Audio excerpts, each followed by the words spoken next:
Welcome, everybody, to the Slack on Flicks podcast. I'm your host, Benjamin Slack. There are many works of classic literature out there that can be defined as truly immortal, such as The Great Gatsby by F. Scott Fitzgerald, William Shakespeare's Hamlet and Romeo and Juliet, Bram Stoker's Dracula, and Mary Shelley's Frankenstein. But I think we can all agree that the king of classic literature is Homer's The Odyssey. It's over 3,000 years old, and it is now the subject of a huge blockbuster movie that is considered now the highest-grossing IMAX movie from director Christopher Nolan, the man behind the Dark Knight trilogy, Inception, Interstellar, you name it. He's considered the best director of our time, of this generation, for a reason. This movie definitely proves it, because I can only describe it as simply an experience like no other. It follows the warrior king of Ithaca, Odysseus, played by Matt Damon, as he's trying to return home to his wife Penelope, played by Anne Hathaway, after being away for 10 years fighting in the Trojan War. Now another 10 years is added on because of that, because along his journey, he comes across the wrath of gods, monsters, witches, you name it. This is as Penelope is dealing with a situation of her own, dealing with the suitors that she has in her palace that are trying to compete for the throne and her hand in marriage. Now, the movie shines through its breathtaking cinematography and excellent acting from every actor involved in this movie. It's practically everybody in Hollywood. You can totally tell that this is a Nolan movie through and through. Now, the movie is told through multiple storylines out of order that could be a little bit hard to follow occasionally, but it doesn't bring the film down a whole lot. Overall, it's still a strong entry in Nolan's filmography. Not his best, but it's definitely in the top 3. A slacker scale A. I'm not the only one who loves this film. I was thinking about this film for a week after seeing it. I wanted to do this podcast so much. I finally got a chance to do it. Finally got a chance to assemble my group together that loved this film just as much as I did. At least I think. I was so excited that I even forgot to shave this week. But enough about me. Let's bring in Miles Deering and Spencer Beehler. Guys, welcome back. That was a very long monologue, Ben. Well, what can I say? I said I really liked this film, so I had to talk about it. Long monologue for long movie is what that is. There you go, right there. Nearly 3 hours, which you don't even feel like that amount of time has gone by the time it ends. Oh, 1,000%. Like, I think the cool part about the movie is that it felt like a book in a way that each scene or each segment had felt like a chapter feel where oh my God, this is happening. These characters are introduced for this conflict. So no, definitely an easy watch for sure. Oh yeah, definitely. And about the 3 hour runtime, can you please tell it to Daniel, because he saw a day ago and bringing the camera on me, but this is all I gotta say. He said he felt the 3 hours. I personally did not feel like 3 hours. So, yeah, tell it to our photojournalist, Daniel Hochstetter. Sound like somebody that's not into movies personally. I'll definitely tell him that, but he's a movie fan and he's a good friend, so I don't think I'm going to bash him for that. Good friend, yes. Movie fan? I don't know. But either way, Homer's epic, The Odyssey, has been around for thousands of years. It's a classic work of literature. Many people have read it in school. Miles, I want to ask you, did you ever read The Odyssey when you were in high school? So it wasn't among the required reading when I was in school, but I think the tale we've seen in different renditions, and I'm only rediscovering the story through, the internet and then just the dialogue around it. Little did I know, SpongeBob, the original SpongeBob movie was one of my favorite movies growing up. And then the whole time, the SpongeBob movie is based off the Odyssey, So it's one of those things where it lives on in pop culture. And so I definitely peeped some of the themes as I was watching the movie again. Kevin Sholey is absolutely going to love that you brought that up. I had to, man. We talked about that earlier and we bring it up immediately. I literally had to get it out. Spencer, though, I got to ask you, because I got to admit, of all the people in the newsroom, and a lot of people were being hyped for this film. I mean, obviously the three of us, our fellow producer Jesse Gideon, Kirsten Glover, they were all excited for it as well. But Spencer, every time a commercial came on one of the television sets that we have in the newsroom, you were like, pause everything. I got to see this little 30-second TV spot. What can I say? I'm probably the biggest Christopher Nolan fan here. I haven't given every film of his a perfect score, but I started with the Dark Knight trilogy. Love that.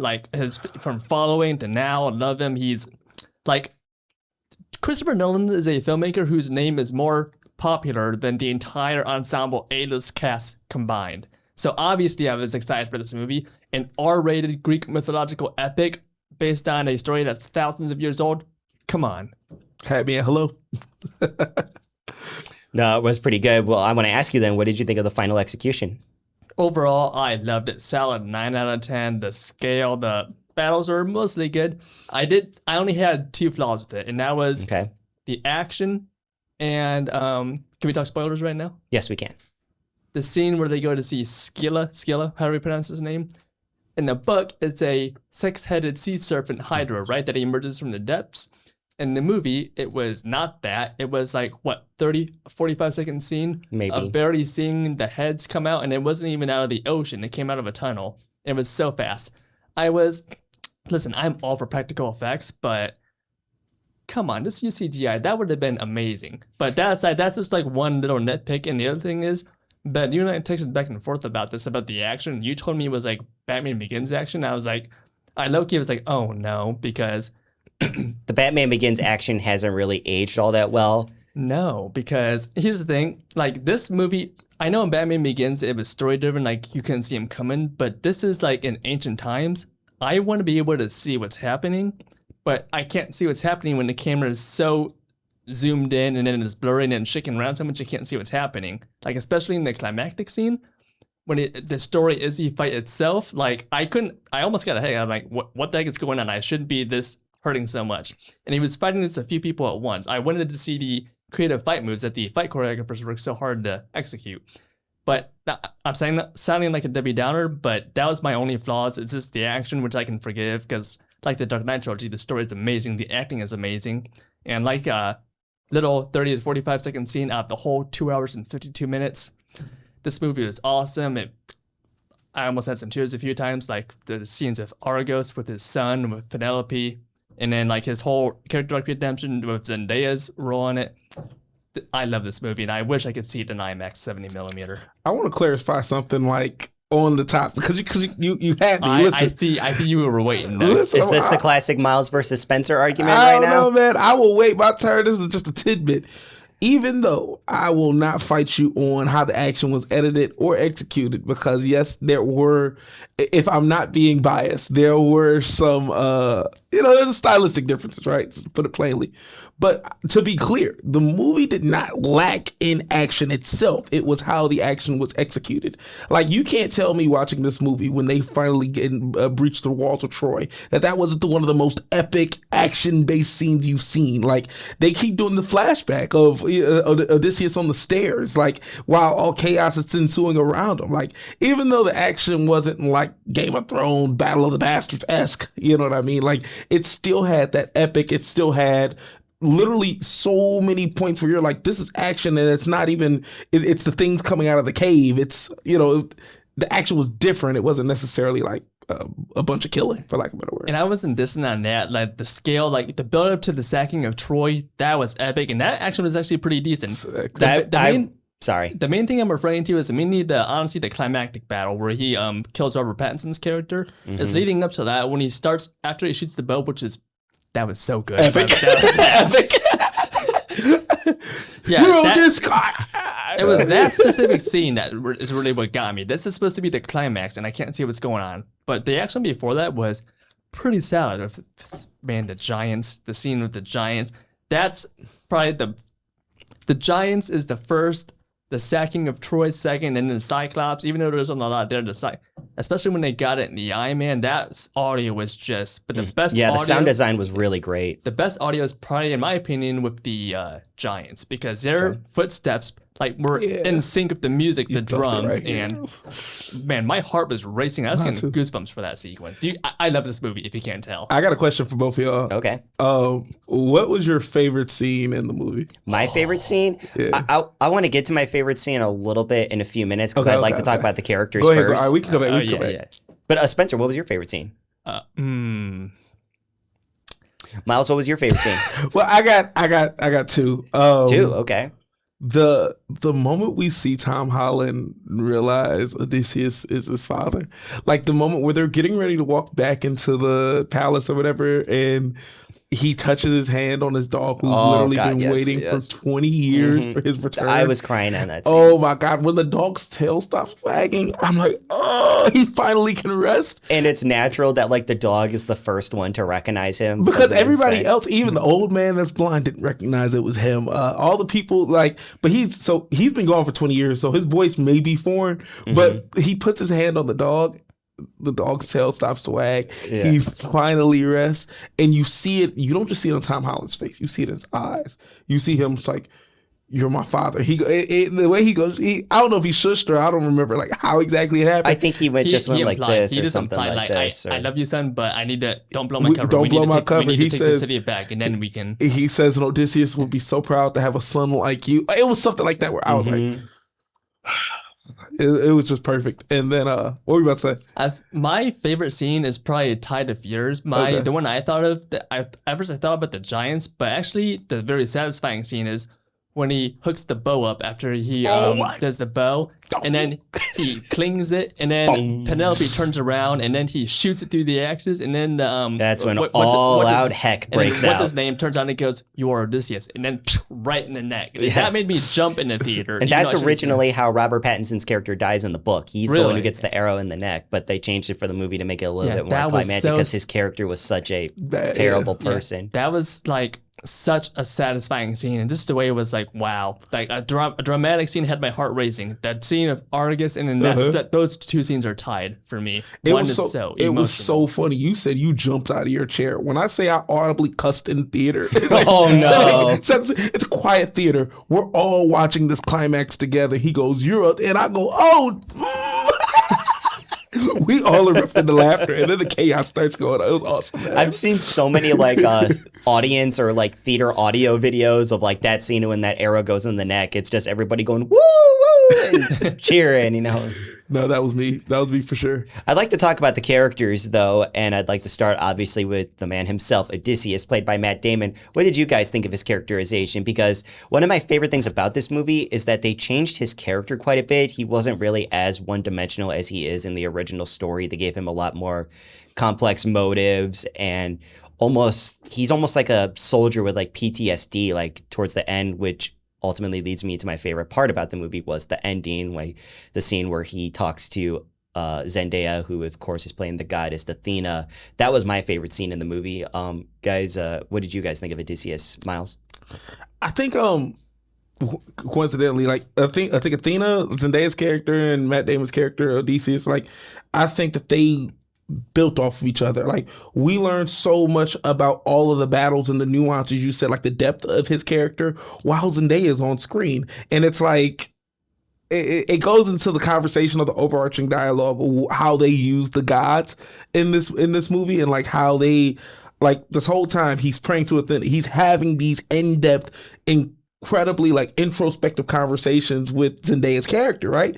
All throughout the movie, while he's actively denying and rejecting the gods throughout. And so there is this beautiful dichotomy of like, okay, if you were so faith-based, if Athena's character in the pennant or whatever was sending you back home, why are you constantly rejecting the gods and the gods' ways? And that is the huge payoff in the reveal at the end, which goes back into, his journey home, why it took him so long to get home, so on and so forth. So in terms of storytelling devices, I thought he was like a perfect, I hate to say like puppet or whatever, but he was a perfect tool, a vehicle to show the overarching message of redemption and coming home. He was really embodying that whole thing, and that final monologue that he gives her when he pretty much confesses like for what he's done at Troy. I mean, obviously he's in war, and veterans, they do things overseas when they're fighting in war that they obviously don't want to do. But at the time, you got to do what it takes to win in the end. And Odysseus did that.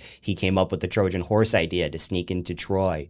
And then the line where he says, we offered them a gift of peace. They took it into their home, and like for that, we killed them for that. And it was just so haunting. And it's almost like he's confessing his sins there. And then of course we find out throughout the movie, they say that the gods can take any forms. People are always being treated as, you would always treat someone as you would want them to treat you, because they can be a god in disguise. And we find out that Athena's form, Zendaya, is actually a priestess that Odysseus's men beheaded in Troy, and that just always stuck with him. So he's literally carrying the guilt in the form of that person, and I just thought it was done very, very well. The music by Ludwig Göransson, of course, really helped intensify the scene as well. Spencer, what'd you think of Odysseus? Odysseus, three things. First of all, Odysseus, massive character arc story, and if you will, a redemption story arc, if you will. Second point, really quick, regarding Athena. Athena in Greek mythological lore and in the book, she's been known to willingly defy the gods of Olympus and defy her father and help humanity. So that's pretty much within her character. But that makes so much sense. Not knowing that makes so much sense for that. That's the god that is partnering with him on this journey throughout the story. Like that clears. Okay. And then Odysseus at first he seemed as you said, Ben, like I guess lack faith in the gods. He was a more, if you will, logical guy until he started seeing the evidence of the gods' existence. Like he was saying, no, I'm by logic. Screw the gods. Right. I'm right about my men. But then the more he sees Athena and the more that the prophecies that are told to him come true, that's the more he starts to believe in them and starts to listen to Athena and thus the other gods and their prophecies and everything. And speaking of Zendaya's character, Athena, so at the end of the movie, we see that she was, her character was a sculptor, the priestess, whoever, that gets beheaded in Troy. A priestess of Athena. And then so after she gets beheaded, obviously Odysseus is traumatized, like he's not proud of what he did. But then Athena, if she's Athena, appears as the woman who was killed. Mm-hmm. And so that put the question in my head, is that actually Athena? Or is that Odysseus hallucinating from his past PTSD? And I really liked that argument. Are the gods even real in this movie? Because we only see Athena, and the gods are basically a rumor. In the book, they're real because they actually appear several times. Correct. But in this, they're just implied. And after we see he comes to terms with his sins and atones for them, he like grabs Athena's hand and everything. Then she disappears, and like his sins are atoned for, and she disappears. So are they real or are they not? But see, go back to Nolan. This is classic Nolan we're talking about. Like, I'm thinking about Inception and him spinning the little knot, and it's like, is it a dream or is it not? And then the whole point was, does it even matter if it's a dream? If at the end of the movie he finally gets to see his kids, like, wasn't that the whole motive in the first place? So it's like, it's the same thing where you can argue, okay, are the gods even real? What was the point to follow God's law, or was the point to actually have a universe or have a kingdom, a world where we have good morals, that we love our neighbor, that we feed our neighbor, that we look out for the poor? Like, what was the purpose? You know what I'm saying? And so maybe the gods were just a metaphor. But also there's the other argument. There's a Cyclops, there's giants, there's the giant Scylla monster, there's a witch Circe who literally uses dark magic to turn his men into pigs, and then she transforms them back. Mm-hmm. And then there's also, he meets his former deceased soldiers in the realm of Hades, the underworld. There's all this stuff, so the gods probably are real in theory, right? Correct. But that's the question, right? A question I would like someone in entertainment press media to ask Christopher Nolan on camera. And if he just says that's up to the viewer, I'm fine with that. I did like the point, though, Spencer, that you mentioned, Odysseus is kind of going with his gut instead of his beliefs. And it's right there in the Circe scene where she tells him, you'll have to go to Hades, you have to go to the underworld and do this or that. And that's how you'll find out how you'll get home. Only you will go home. And Odysseus says, I'm going to get my men home. And she says, the gods, the gods are predicting that you're the only one that will return home. And Odysseus says, hang on. I thought that swallow was going to come in. He held it. But Odysseus says, then I'll defy the gods. So, yeah, he's going more with his gut and more with his gut feeling than his faith. And that was a big log line in the poster below the title too, when the first concept art came out with the statue. Defy the gods. When I just see that alone and the poster, man, that goosebumps. When that was announced 3 years ago, that man. Oh, I don't know. What did you guys think of Tom Holland's arc to go learn about his father? I really liked it at first because this story is told in a non-linear fashion. Mm-hmm. At first, I thought we almost had a bit of a twist where he was going to be the star, because for the first 20 minutes or so, he's the main character that we follow until we finally catch up with Odysseus, who's with Calypso at the time, played by Charlize Theron. But ultimately, I thought Tom Holland's arc in the film was really, really good. It's one we've seen 1,000 times before, a child trying, wanting to meet the parent that he never met, finally does in the end. And, he finally feels the love that he felt like he's been missing for years. But I think Holland's performance was really, really good. And it's everybody in this movie is good, whether they're in it for just 30 seconds or if we're following them throughout the entire plot. Right down to Odysseus's crew members, who most of them I didn't recognize. There were a couple in there, but most of them I didn't recognize. I thought they were all great and honestly pretty realistic, despite them speaking with the modern dialogue when this is supposed to take place BC. And as far as the modern dialogue, I thought it worked really, really well. Same. Nolan said that he wanted to modernize it to make it easy for the modern audiences to understand while keeping... Tell me if this makes sense. he took this story, just simply modernized the dialogue, but kept the story the same as it was in the ancient times. So that way it works both to tell the story properly, but also to make it easier for people like us to understand. And that's what he perfectly balances every time he makes a movie, which is why I love anything Nolan makes. Yes, I thought it made the characters, especially Odysseus himself, much more relatable because we understood what he was going through. We didn't have to, carry like a translator with us or something and try to learn Shakespearean language or whatever it is, the language that they're speaking in the original story. Because I will say, if you read the original story like I did in high school, it wasn't in English translation. It was speaking in that Elizabethan or whatever language it was. It was hard to keep up with. I'm jealous that you guys got heard about this. I didn't. Disclaimer, I never heard of this until it was announced 3 years ago.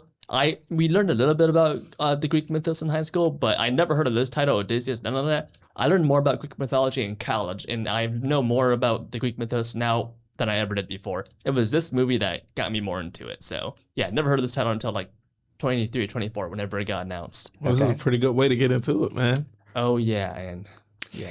Let's go to another main character because another one that I really want to talk about and probably who gave the second best performance in the film, debatably, despite the next person, but Anne Hathaway as Penelope. I was about to say, I was like, you make some bold claims. All right, Miles, you talk about the queen. No, you good, man. Listen, Penelope had a moment that Anne Hathaway, she's like the LeBron James of acting. If you know, you know. But in my mind, I'm sitting here like, man, she's looking and she goes, Tom Holland has the plan. He goes, you got to settle for a suitor. And she goes, why do I got to marry? Like, who are you to tell me what I have to do? Like, everybody is wreaking havoc or saying a panic that the kingdom's falling apart. Like, there's I haven't been keeping this kingdom together for 20 years. Like, it's literally that little, why not me moment where I felt like she stepped above the performance, which makes the following scene where, she's talking to who she believes to be a beggar, you know what I'm saying, later. And that moment, it's so, for the movie, it was so quintessential, like Odysseus, because Odysseus is the type to where he's gonna tell you the opposite of what he wants, so that way you defy him, so that way he gets what he wants the whole time.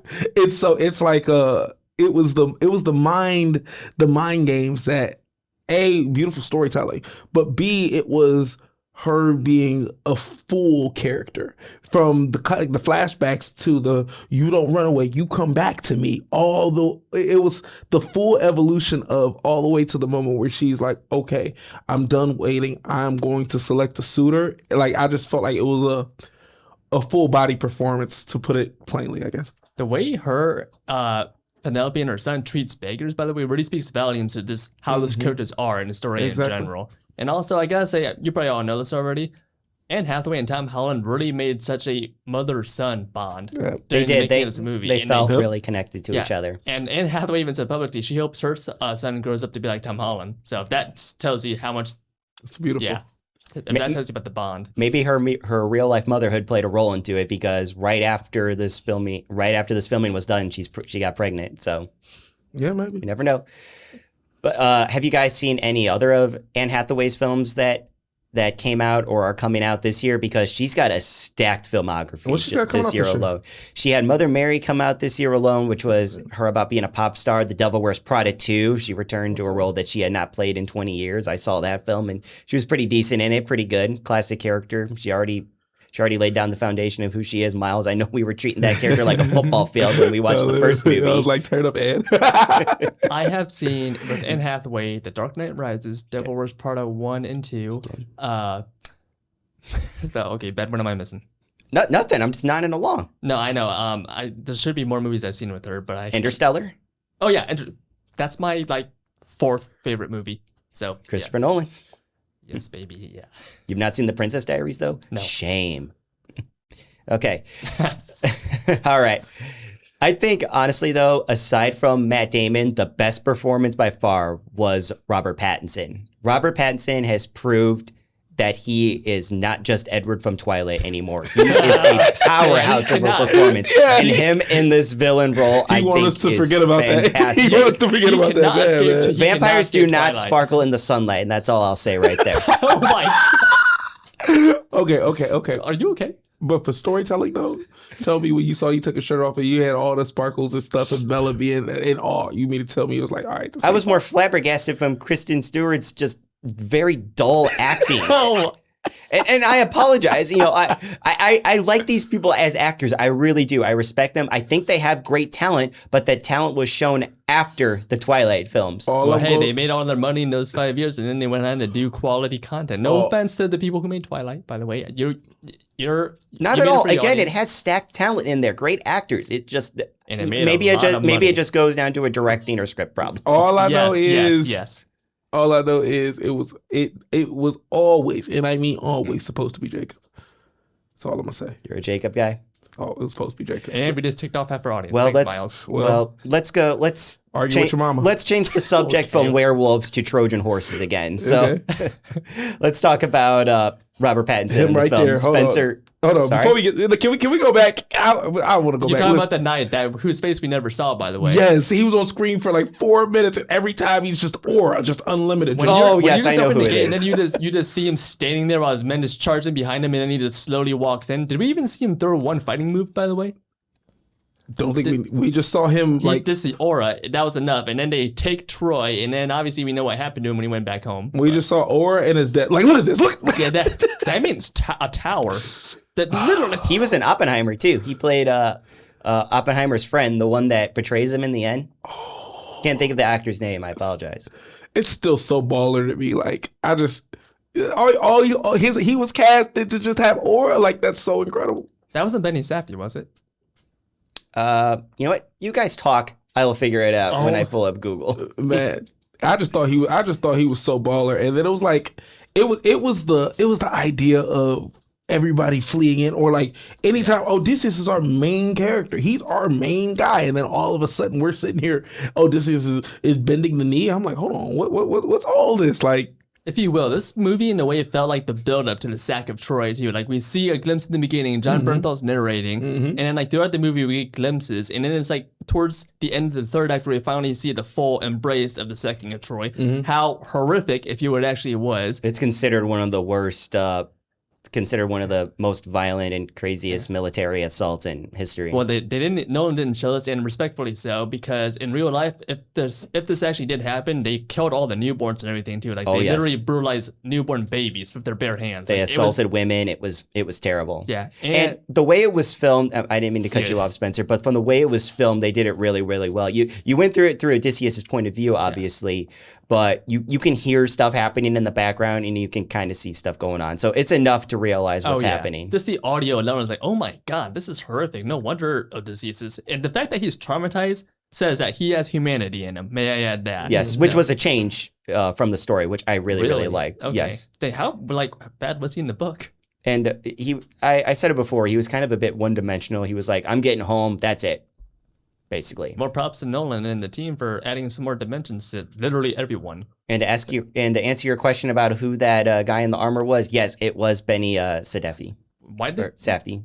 Why did they never show his face? Well, I kind of like that in a way, actually, that they didn't show his face. Because he's supposed to be like basically a god compared to all of them. So Do you guys remember in Dune 2 when Paul's cousin comes out into the arena for the first time?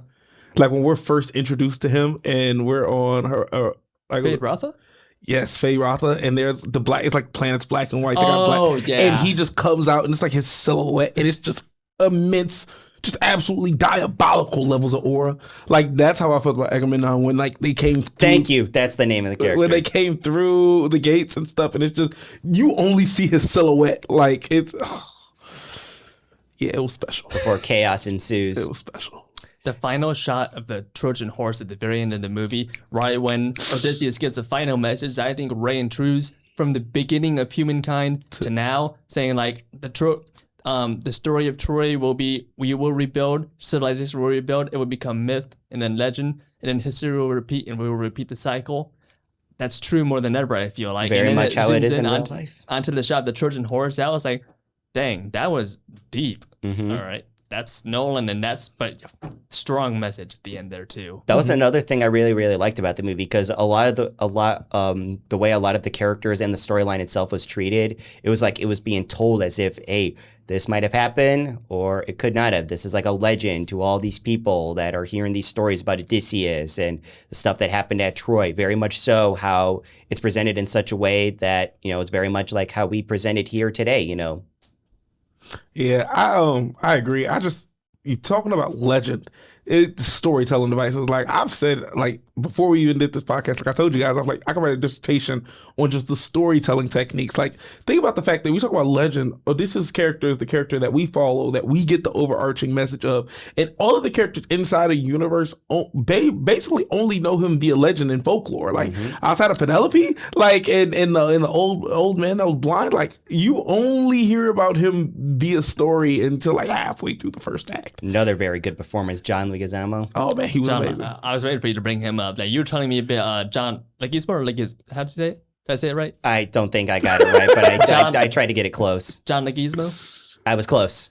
Yeah, but you told me about his performance, and he was amazing, I thought. Underrated. Not a lot of people are talking about it, which is I'm very happy we have this podcast, because I thought he was amazing in it. The whole build up to the ending, which I want to be the final topic of this movie, and I don't mean to jump ahead over anything, but there it is. Okay. All right. That had to happen at some point. All right. Spencer, please say the name again. John Leguizamo. Thank you. I can't get the last name right. I'm sorry, John. Said this law. Yeah, we're on a first name basis. But but yeah, I thought his performance was really, really, very good. Definitely against type, because he's always playing like a one-dimensional villain role, but he was so complex in this movie.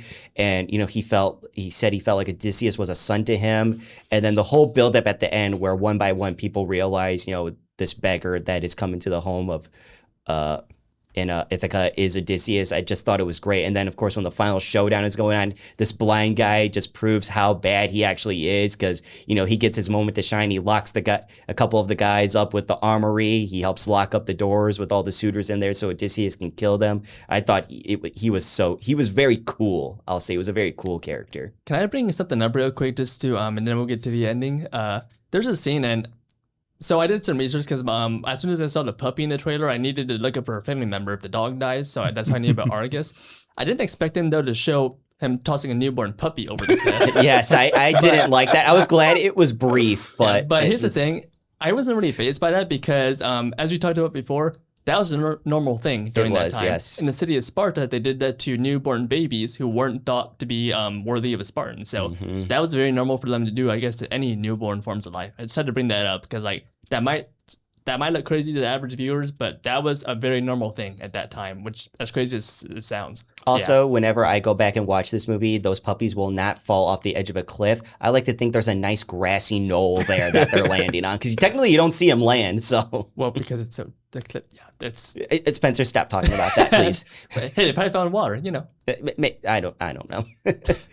The less said about hurting puppies is the better. I absolutely love dogs, and I hate seeing anything bad happen to them. Yes. But last thing, let's talk about the ending, because the movie culminates in Odysseus finally returning back home one by one. People start to realize who he is, ultimately culminating in Penelope setting up I won't say trick, but setting up who she's finally going to remarry to. She sets up a little a contest. Thank you. Finally got the words.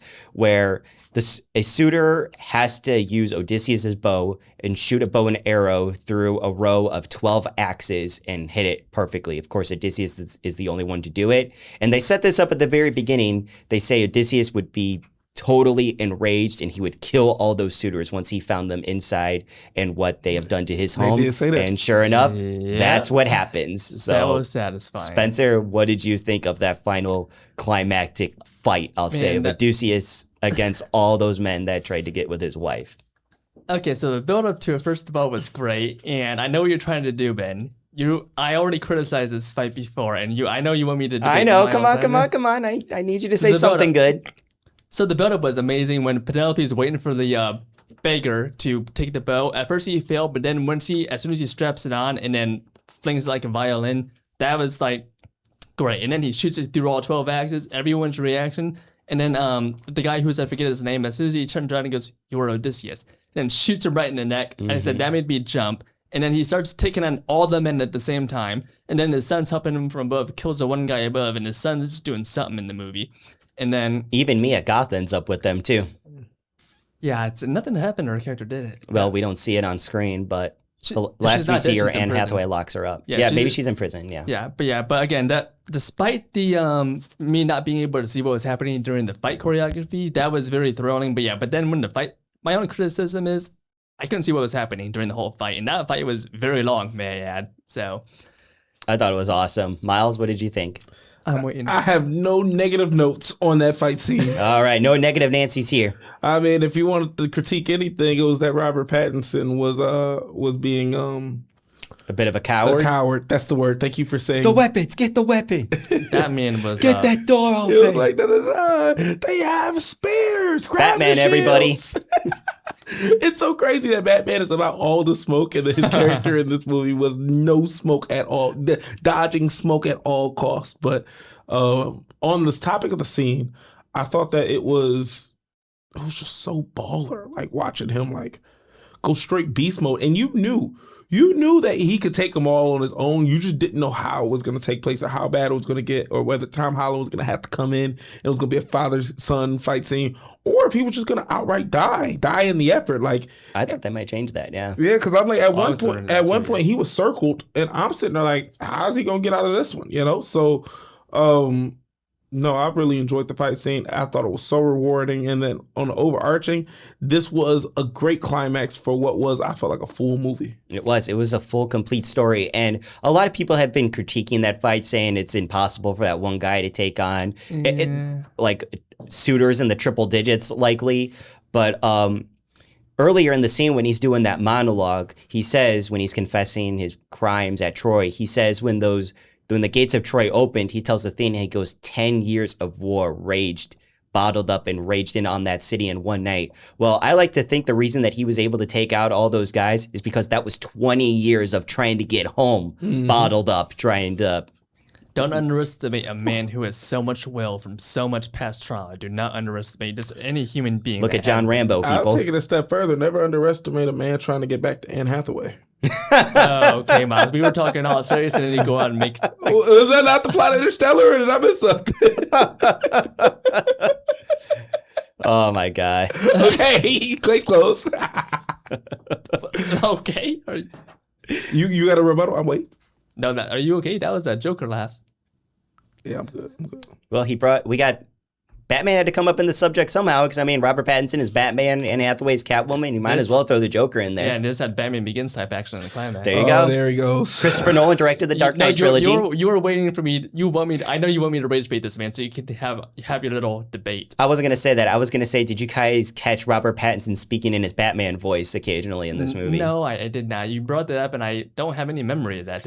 It's when he's speaking to, like, Tom Holland, like, in the beginning when he says, like, you're pining for a daddy that you never met. It's his Batman voice. It's pretty cool. It is pretty cool. It's Batman against Spider-Man, everybody. Unofficially. Unofficially, And yes. Batman technically won that fight. Yeah, I could see Batman totally winning. He's When the in the smartest movie- superhero out there. In the movie, he kind of like. Yeah, he kind of babies Tom Holland's character Yeah. in the movie.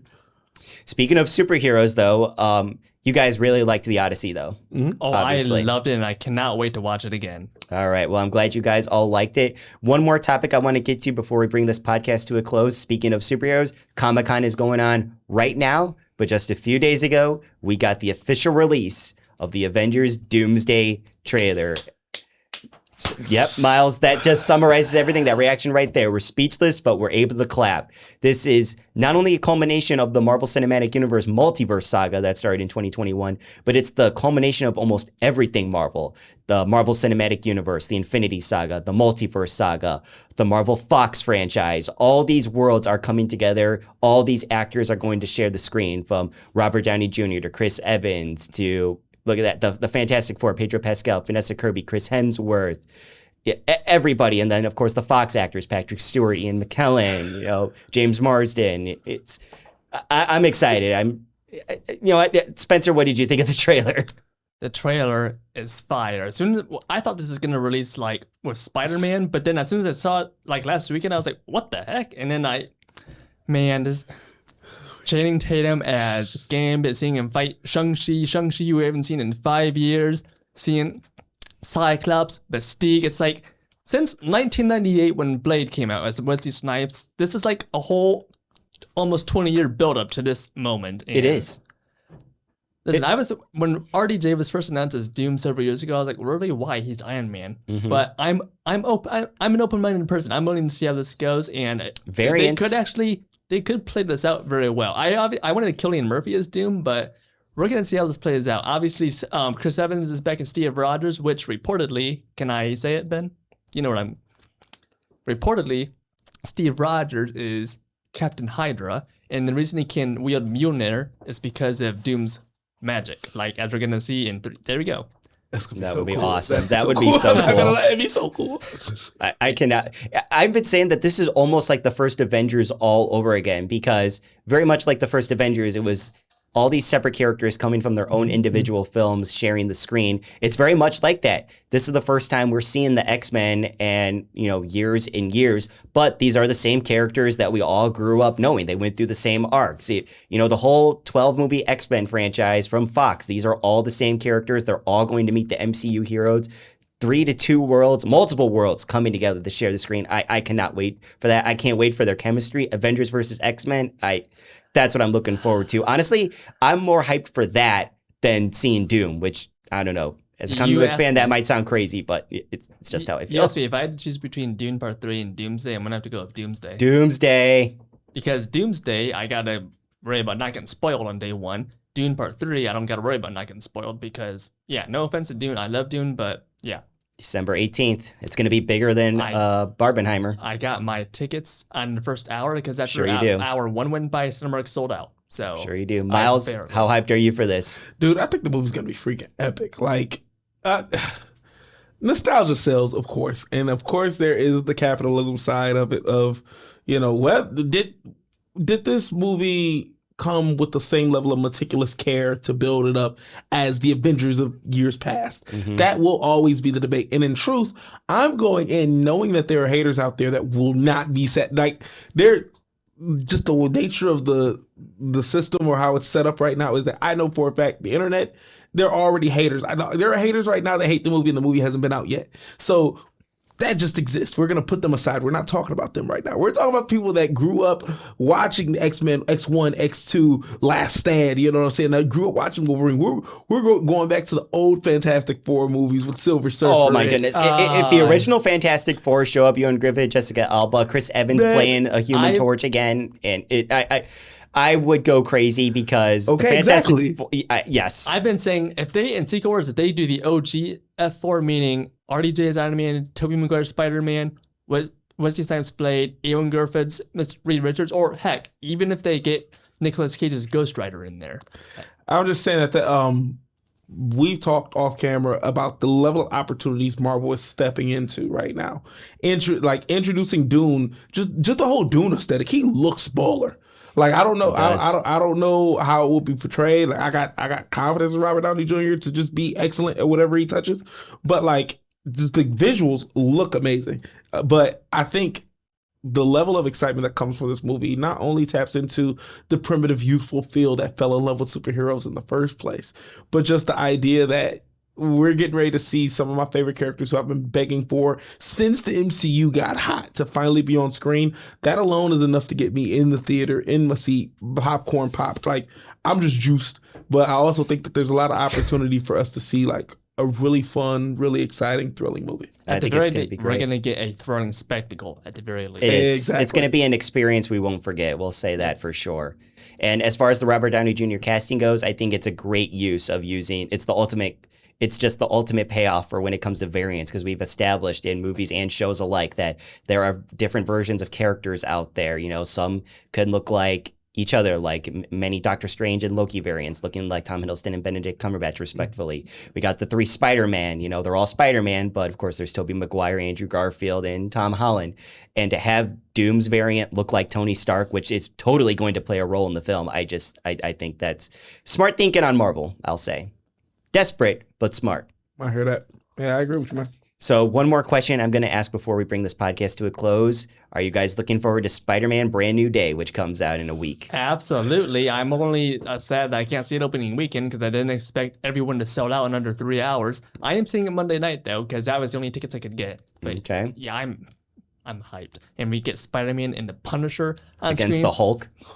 Feral Hulk, if you will. Yep, Rage Hulk is coming. I'm still salty that Daredevil and Kingpin aren't legally allowed to share the screen with him. I still think Daredevil's cameoing. I still think Daredevil is cameoing. That would be the biggest You don't bring culprit. the hand in a jail scene and end season 2 of Daredevil of Matt Murdock going to jail without paying that. That off. would be the ultimate corporate troll, though. Like It would bring up, and let's bring this up really quick. That this is another crossover that is happening right now. This is the MCU with the Defenders saga officially crossing over with each other again. I just realized We're that. so Wow. back. Bro. We got it a little bit. Of course, Kingpin was in Hawkeye and Matt Murdock was in Spider-Man No Way Home, but this is a full movie, and it's the Punisher from the Punisher Netflix series and the Defender saga sharing the screen with not only Spider-Man, but also the Hulk, played by Mark Ruffalo. It's another crossover, bringing it into the mix. You know, we'll see if they play a role in Doomsday or not. It will definitely be Secret Wars for sure, but it's going to be awesome. I do have a obviously this is reportedly gonna like kind of show the give a glimpse into what happens after Doomsday.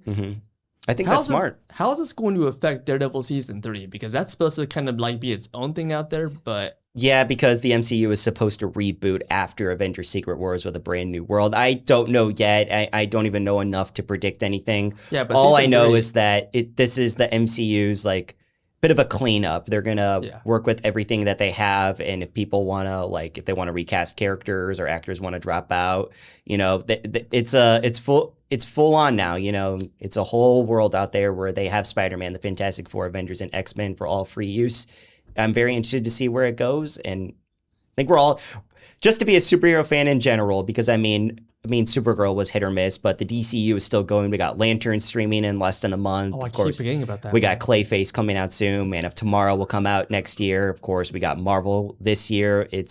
We're rolling. Yeah. We're back. rolling. We're back. We are, definitely.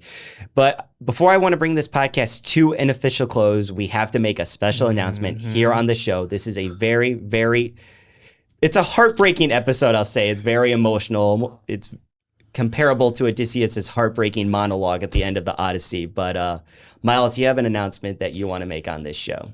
Yeah, so my time at WNDU is officially coming to an end. This is my last day. And with my last day comes a final podcast. It has been a lot of growth, a lot of, borderline feels like a hero's journey. I'm from Detroit, Michigan. And so leaving Detroit and coming to South Bend was an adventure on itself. But like all adventures in all characters per se, they have to go through challenges. There's rising action, there's adversity, and then there is the climax and then the falling action, of course. Well, in this case, we've reached the pinnacle of what we can do here, and that falling action is my next journey, which is in Phoenix, Arizona. I'll be continuing my media career as a producer. I'll tap into that internal love of sports that I have and produce some sports there as well. And just excited for, what's next on this journey, but grateful that, I have a community here and people that I can talk movies with and argue about whether or not the action was valid in a movie or not. That, those type of relationships mean the world to me, and I found it here. So thank you guys for watching. Thank you for being a part of the journey and being a part of what we do here. And I hope you would continue to watch as we, review some of the hottest movies that come out as they do. Well, we're definitely going to miss you, Miles. It was such a pleasure to bring you on this show, and just our casual conversations that we'd have in the newsroom when we weren't recording. Some of the best highlights that I'll honestly say that I personally had here at WNDU.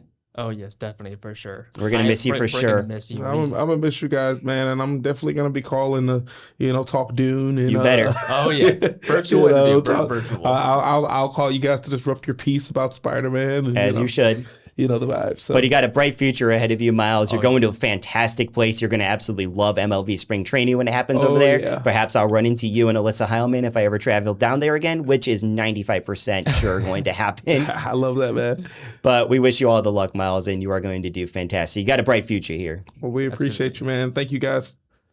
And thank you, Spencer Beehler, for coming on the show as well. Of course. Thank you for having me again. Alrighty. Well, that's going to do it for this episode of Slack on Flicks. Remember, you can read my full reviews of the movies we discussed here at WNDU.com and clicking on the entertainment tab. You'll also be able to find previous episodes of this show there as well as the 16 News Now YouTube channel and on Spotify now too. I'm Benjamin Slack. Thank you all so much for watching. We will see you all next time.